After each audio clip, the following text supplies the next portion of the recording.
खबर शामिल करते हैं शहर सियालकोट के गांव पैरोपी अराइया से, जहां एक माह गुजरने के बावजूद ब्यूरो चीफ नज़ाहिर न्यूज मियां मोहसिन के डेरे से 2 भैंसें चोरी हुई, जिनको तलाश करने में पुलिस अभी तक बेबस दिखाई दी।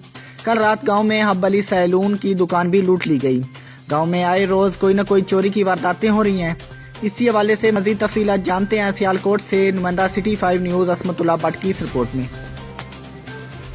अराइया में जराइम पेशा अनासर की सरगर्मियां, चोरी की बढ़ती हुई वारदातें पुलिस की कारकर्दगी पर हर्फिया सवाल बन गई हैं, बल्कि गांव वालों के लिए सुहाने रूह बनी हुई है।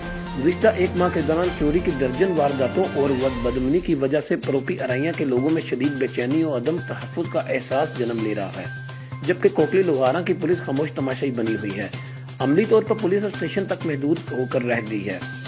गांव के लोगों का कहना है कि डीपीओ सियालकोट को शिकायत करने के बावजूद वारदातों की रोकथाम के लिए कोई इकदाम नहीं किए गए। गांव में ना तो पुलिस का गश्त नजर आता है और ना ही कोई नकलो हरकत। जरूरत इस बात की है कि पैरोपी अराइया और गिरदो नवाह में चेक पोस्टें बनाई जाएं और पुलिस को थानों से निकाल कर सड़कों और बाजारों में तैनात किया जाए और रात को पुलिस पेट्रोलिंग का निजाम अपनाया जाए।